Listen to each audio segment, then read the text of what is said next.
welcome you. Wherever you come from, we welcome you. Whomever you love, we welcome you. Whoever you are, we welcome you. Wherever you come from, we welcome you. Whomever you love, we welcome you.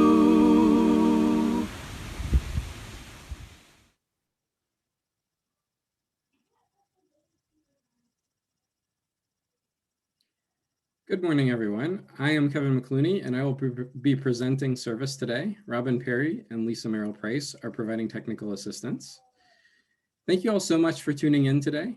We are glad that we can keep in touch and support our community, even if we can't be together in person. Please be aware we are recording this service, and it will be posted on our Facebook and YouTube pages. We ask that you turn off your cameras and microphones until later in the service when we will have small group discussions. We greet you today as you join us in a wider search for truth and purpose. In this quest, may we encounter one another with open hearts and minds. May we inspire each other to consider new questions and seek deeper meaning. And may we cultivate wisdom and compassion. Let all who enter this place see a welcome face, hear a kind word, and find support in this community. May all that we do and say here today help us to be a force for positive change in the world. Please take a moment to think of all your friends at MVUC, greet them with a comment in the chat box, and remember that you can still reach out to them via email, phone, social media, or video chat. Physical distancing does not need to mean emotional distancing. Let us support one another.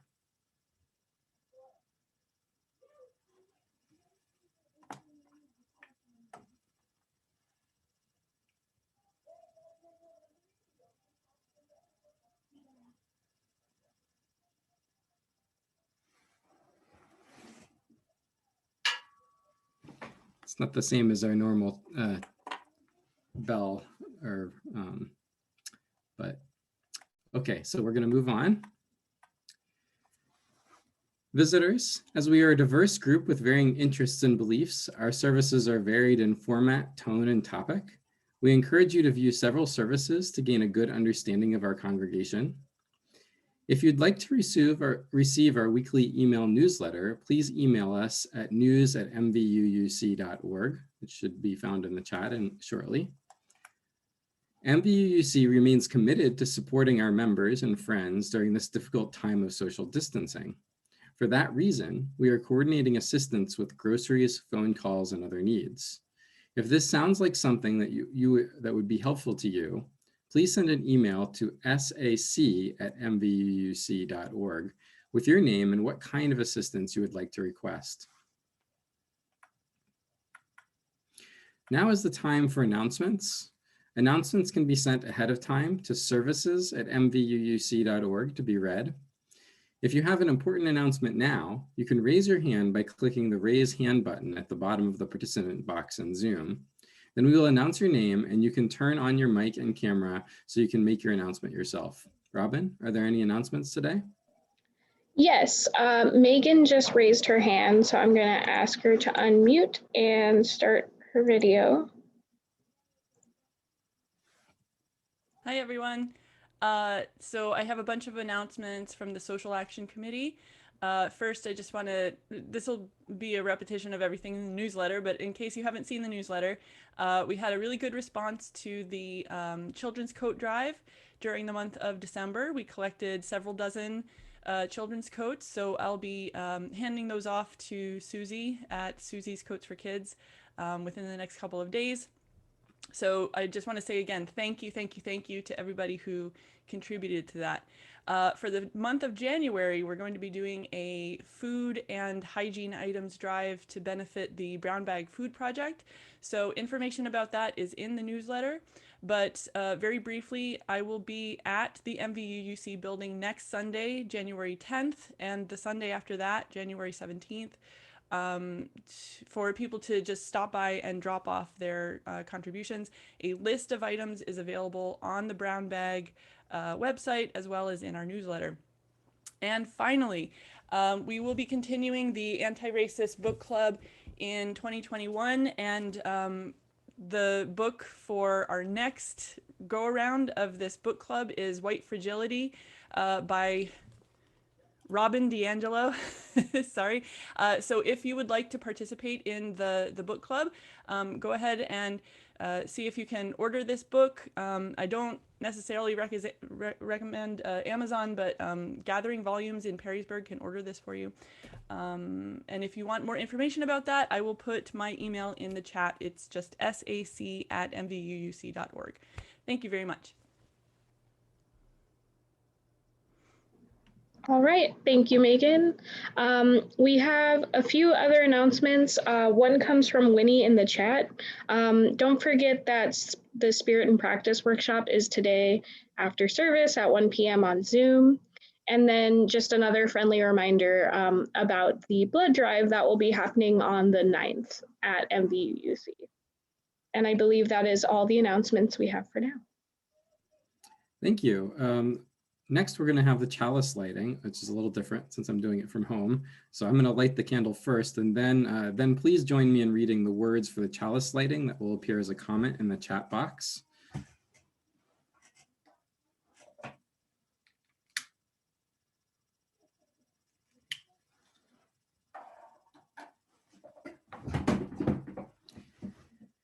We gather this hour as people of faith, with joys and sorrows, gifts and needs. We light this beacon of hope, sign of our quest for truth and meaning, in celebration of the life that we share together. And now, Ruth Dubrow will perform I'm Still Standing.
Better than I ever did, looking like a true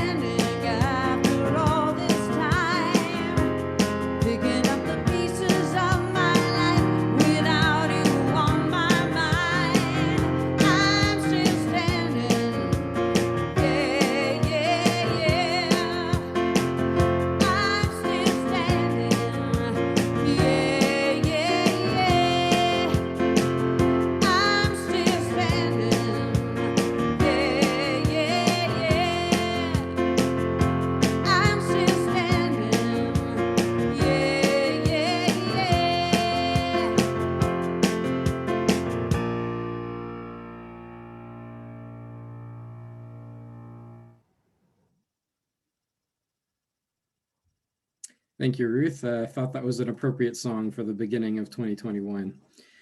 Our opening words today come from an article in Earth Sky entitled, "Why Does the New Year Begin on January 1st?" The date of New Year's Day seems so fundamental that it's almost as though nature ordained it. But New Year's Day is a civil event. Its date isn't precisely fixed by any natural seasonal marker.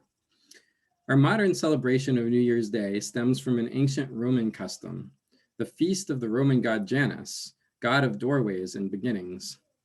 The name for the month of January also comes from Janus, who is depicted as having two faces. One face of Janus looked back into the past, and the other peered forward to the future. For us in the Northern Hemisphere, early January is a logical time for new beginnings. At the December solstice in the Northern Hemisphere, we had the shortest day of the year. By early January, our days are obviously lengthening again.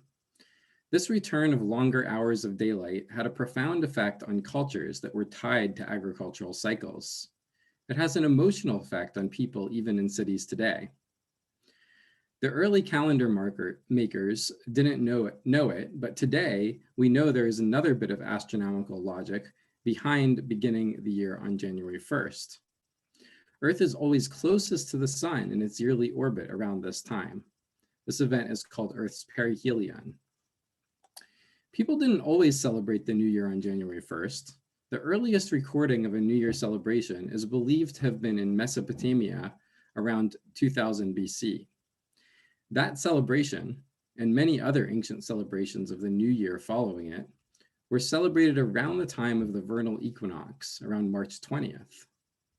Meanwhile, the ancient Egyptians, Phoenicians, and Persians began their New Year with the autumnal equinox around September 20th. And the ancient Greeks celebrated on the winter solstice around December 20th. By the Middle Ages, though, in many places, the New Year began in March. Around the 16th century, a movement developed to restore January 1st as New Year's Day. In the New Style or Gregorian calendar, the New Year begins on the 1st of January. The bottom line is there's no astronomical reason to celebrate New Year's Day on January 1st. Instead, our modern New Year's celebration stems from the ancient two-faced Roman god Janus, for whom the month of January is also named. One face of Janus looked back into the past, and the other peered forward to the future. So our reflection today is from a recent article in Scientific American entitled, "Time Has No Meaning at the North Pole" by Katie Wieman. She writes, in October 2019, the icebreaker RV Polarstern sat trapped in thick sea ice atop the central Arctic Ocean, the only landmark in a vast expanse of nothingness. Another icebreaker, the academic Fedorov, approached it slowly, hauling a load of supplies and personnel. Scientists and crew lined the balconies of each ship, gripping the ice-crusted banisters as they peered across the void. They could see the smiling faces of their colleagues just feet away, but they were 2 time zones apart. At the North Pole, 24 time zones collide at a single point, rendering them meaningless. It's simultaneously all of Earth's time zones and none of them. There are no boundaries of any kind in this abyss, in part because there is no land and no people. The sun rises and sets just once per year, so time of day is irrelevant as well. Yet there rests the Polarstern, deliberately locked in ice for a year to measure all aspects of that ice, the ocean beneath it and the sky above. The ship is filled with 100 people from 20 countries, drifting at the mercy of the ice flow, farther from civilization than the International Space Station. I've been supporting communications for the mission remotely from landlocked Colorado, where time is stable. My world is a bewildering contrast to the alien one the ship's scientists are living and working in, where time functions and feels different than anywhere else on the planet. Since the expedition began last September, the Polarstern's time zone has shifted more than a dozen times. When the academic Fedorov and Polarstern parked side by side, They were still hours apart. But with no other people within hundreds of miles in all directions, and with no cues from the permanently dark sky, the very concept of a time zone seemed meaningless. At Earth's other pole, time zones are quirky but rooted in utility. In Antarctica, there is land and dozens of research stations scattered across thousands of square miles. At most stations, permanent buildings house laboratories, living quarters, and social spaces. Each mini-civilization has adopted its own time zone that corresponds with the home territory that built each place. At the North Pole, it's all ocean, visited only rarely by an occasional research vessel or a lonely supply ship that strayed from the Northwest Passage. Sea captains choose their own time in the Central Arctic. They may maintain the time zones of bordering countries, or they may switch based on ship activities. Sitting here in my grounded office, it is baffling to think about a place where a single human can decide to create an entire time zone at any instant. Last fall, the Polar Stern captain pushed the time zone back 1 hour every week for 6 weeks to sync up with incoming Russian ships that follow Moscow time. With each shift, the captain adjusted automatic clocks scattered around the ship. Researchers paused to watch the hands of analog clocks spin eerily backward. And every time the time changed, it jostled the delicate balance of clock-based communication. Between instruments deployed on the ice, between researchers on board, and between them and their families and colleagues on faraway land. If drifting without established time zones isn't alienating enough for people on board, add the unsettling reality that there is no time of day either. What we think of as a single day, flanked by sunrise and sunset, happens just once per year around the North Pole.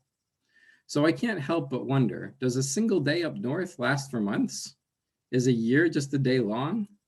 The Polar Stern was engulfed by darkness in October after a 3-week-long sunset, just as the other pole saw the first bits of a 3-week sunrise after months of black. Once polar night takes over, there is only relentless darkness. Looking out from the ship's deck, a person sees a horizonless cavity. Unless it is dotted by needles of lights spouting from the headlamps of a couple distant human beings at work, an otherworldly scene not unlike being on the moon. Inside the ship is just as bizarre. How can 100 people function if there is no day, no night, no morning, no evening? The voice of the German ship captain blasting over an intercom system is the sound of a wake-up call at 8 a.m., whenever 8 a.m. happens to be.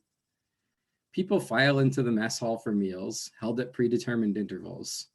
Scientists head out to the ice to check on equipment or meet in laboratories at equally rigid periods. The ship operates like a wind-up toy disconnected from the spinning of the planet, which normally dictates time. Time is just an operational ritual intended to create the illusion of regularity. When scientists' fingers are warm enough, they may occasionally send a limited satellite text to their bustling worlds far away. Communication with friends and colleagues who are in dozens of time zones involves convoluted time conversions, a reminder that the people on the ship are in suspended animation. A fleeting text message is only a momentary connection to a distant existence. Weeks and months blur together. There's no television, no news, no people passing by. Holidays come and go without festive displays in supermarkets or incessant holiday songs on car radios. The very concept of December feels fabricated. Each repetition of the operational rituals between subsequent periods of sleep feels identical, like living the same day again and again. The only thing that truly reminds the team that time still ticks forward is data collection. Research instruments dot the frozen landscape around the ship, collecting measurements of the ice, the ocean, the sky, all on coordinated universal time, which is based, ironically, on the position of the sun relative to Earth. The science, however, progresses undisturbed. Data collection has followed its own time since the Polar Stern shoved off last September, liberated from the mental whiplash the humans endure. For the people on board, monitoring the ever-progressing data gives them a sense of forward arrow of time. Otherwise, that sense can only come with facial hair that grows and with the smell of fresh bread when the odor wafts through the ship. It must be Sunday. When scientists leave the polar stern, they experience true timelessness. Some instruments are set up miles away on the ice, reachable only by helicopter. It's so dark during the flights that researchers looking out the window can't tell how far away the ground, or rather the ice floating on the ocean, is. The helicopter drops them on the surface and takes off again, the sound of whirring blades fading into the distance. Then it's true silence. All sense of time is irrelevant. Researchers may be huddled together, their headlamps creating a tiny pool of light in the blackness, like astronauts floating in space. Their head is heavily bundled from the cold, so all they hear is the beating of their own heart. That rhythm becomes the only tangible measure to track the passage of time. A polar bear guard stands watch as the researchers work, trying to scan the horizon for danger. The polar bear, the animal that actually patrols the dark, frozen landscape, has no concept of time either. Maybe the bear feels only the pulse of the earth as it spins. My first of only a few calls from Colorado to the ship involved weeks of planning and trying and failing to connect with a satellite dish up there that could be blown over or buried under the snow at any moment. When I finally made a connection, I held my breath and listened to a faint ring, then a long, cold pause. The muffled, husky voice of a Russian radio attendant answered, "RV Polarstern, this is Igor." A few weeks later, I worked to organize a San Francisco-based press conference for the expedition. Our goal, connect journalists with ship-based researchers by phone in real time. Logistics meant connecting with colleagues in 5 time zones on land while trying to nail down the time of a ship that could drift into another time zone at any instant. It felt like throwing darts blindfolded at a moving target. We pulled it off, and soon after I was on a plane home. When the wheels hit the tarmac, I grabbed my phone to text my husband that I had landed safely. When I toggled off airplane mode, I saw the time jump from 8 p.m. to 9 p.m. in an instant. Time is weird everywhere. Maybe time is defined not by the number of or zones or the spinning of the earth, but by what we experience. When I entered my house, I was eagerly greeted by my dogs. I fed them their dinner, their favorite time of day. Right about then, researchers on the ship were eating a bowl of warm oats before hitting the ice. Time to check on those instruments again. Okay, so that's a little bit about time. So I thought we'd do something a little different today and go into breakout rooms. So let's take a few moments to discuss the meaning of time, along with our thoughts about what the new year means to each of us. So we're gonna put everybody in breakout rooms of about 4 people, and you'll have about 5 to 10 minutes to discuss.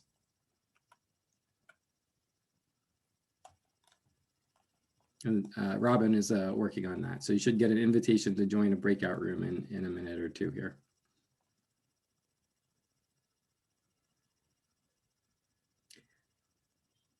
Are we all back now, Robin? I believe so. Okay, great. So I wanted to just see if anyone wanted to share from their own breakout room, if anyone had any thoughts.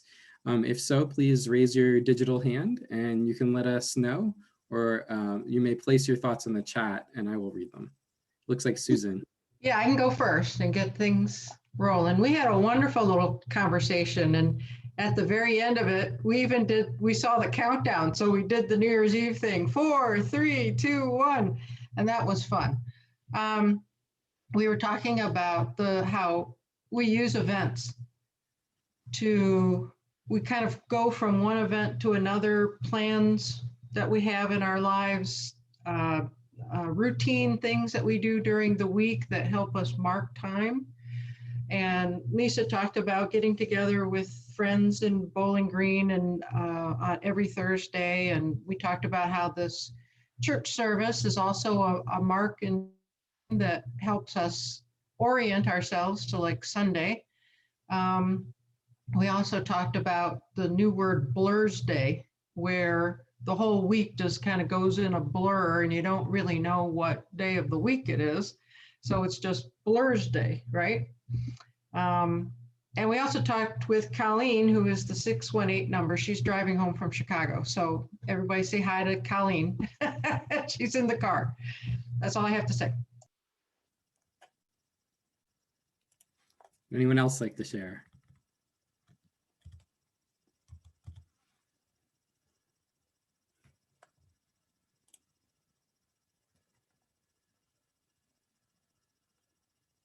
All right. Oh, Megan wants to share.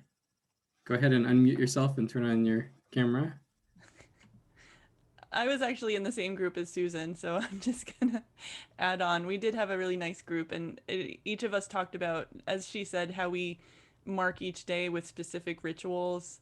But we also talked about how one thing that has changed with COVID is the idea of looking forward to something or having something to look forward to, because there are fewer and fewer of those, events to look forward to. Even holidays, I think, at least for me, I was still looking forward to the holidays, but there wasn't as much to look forward to, you know what I mean? Because I knew I wouldn't be seeing my family and stuff like that. So that's a change, when you don't, but Susan made the excellent point that we often are in that mental state of looking forward to the next thing in the future instead of like really dwelling in the present. So maybe there's a benefit to taking those things away, and always looking forward to things rather than focusing on right now. But I'd say there's pros and cons. Thank you. Any other interesting ideas or thoughts? Okay, so, oh, Noelle can't find the raise hand, but I guess she wants to talk. So if you want to unmute and turn on your video.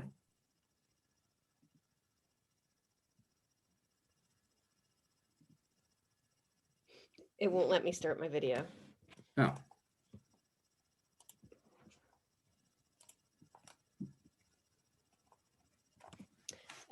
I just wanted to say, we had our little breakout group, and we talked about kind of the very subjectivity of time, and like how time is just a concept, an abstract concept that's not really real, yet we treat it very real.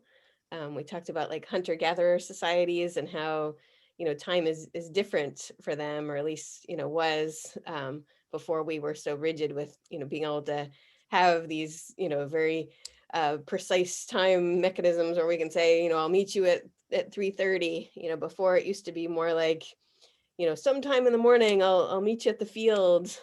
And so things were a lot more like fluid and not so rigid.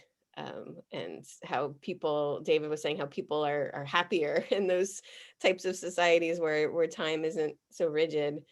Makes me wonder about these people on the ship, and how they, if they're happier or not. I don't know with the sun, how that would affect it, but just the concept of not having to be so rigid with time, though with the, I guess with the science instruments, maybe they still had to be pretty rigid, but just interesting to think of that time is real, but not real. Just want to share that. Well, that is a perfect segue to my UU principle connection. Unless anyone else has anything to add, I'd like to share a little of my own thoughts on these readings and the new year and how they connect to our UU principles. Time marches on, but is arbitrary. It is both one of the most important drivers of our lives and an extremely tricky scientific concept that still drives debate among physicists. Time is an enigma. We know time has passed this year, but we have each experienced it differently. For some of us, the days, weeks, and months have passed slowly, for some quickly. For some, time has seemingly blended together without any of our usual divisions. Is today Blur's Day of Marchuary? For others, unfortunately, the year has been marked by tragic events and loss, but sometimes punctuated with very good days.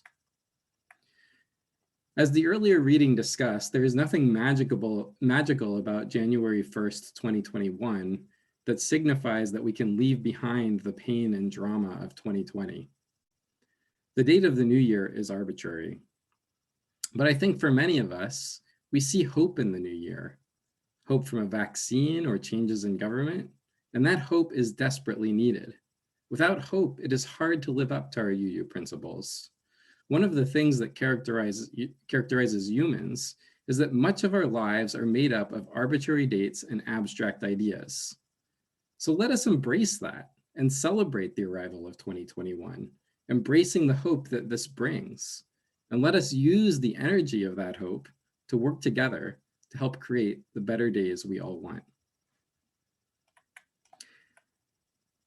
Now more than ever, we are counting on your pledge payments and donations to help sustain and strengthen this congregation that is so important to all of us, supporting our efforts to be a community of love, truth, justice, and service. Please click on the link in the chat box and be sure to collect the correct designation on the drop-down when you donate. Thank you. During the offertory, Ruth Dubrow will perform Brave.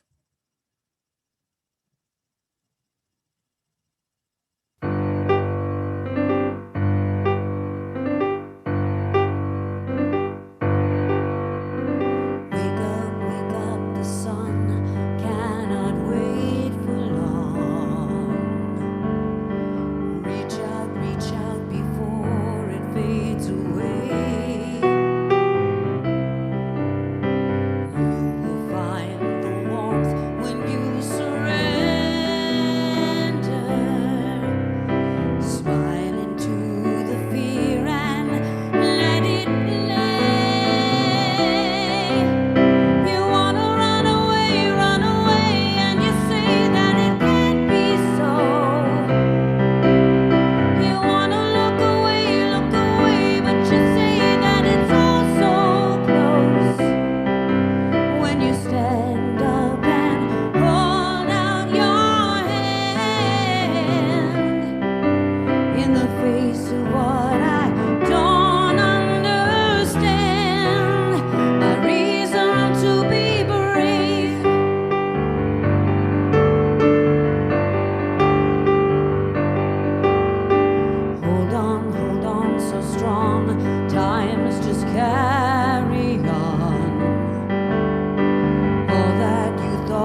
Thank you, Ruth. That was so great.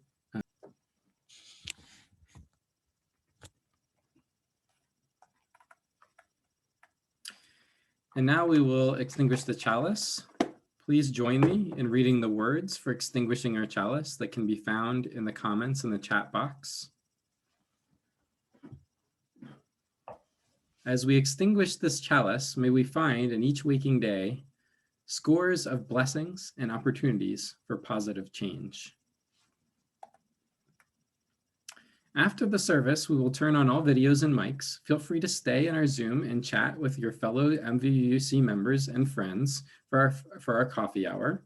Please be patient, as turning on the cameras must be done one at a time, and it can take a few minutes to get to everyone, although I believe we've enabled that feature today for you to be able to turn on your own camera and microphone.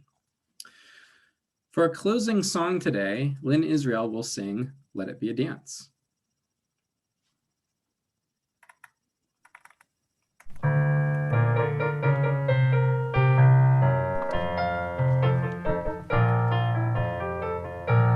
Let it be a dance we do. May I have this dance with you through the good times and the bad times too. Let it be a dance. Let a dancing song be heard. Play the music, say the words, and fill the sky with sailing birds. Let it be a dance. Let it be a dance. Let it be a dance. Learn to follow, learn to lead. Feel the rhythm, feel the need. To reap the harvest, plant the seed. Let it be a dance. Let it be a dance we do. May I have this dance with you through the good times and the bad times too. Let it be a dance. Everybody turn and spin. Let your body learn to bend. And like a willow with the wind, let it be a dance. Let it be a dance. Let it be a dance. A child is born, the old must die. A time for joy, a time to cry. Take it as it passes by. Let it be a dance. Let it be a dance we do. May I have this dance with you through the good times and the bad times too. Let it be a dance. Morning star comes out at night. Without the dark there is no light. If nothing's wrong, then nothing's right. Let it be a dance. Let it be a dance. Let it be a dance. Let the sunshine, let it rain. Share the laughter, bear the pain. And round we go again. Let it be a dance.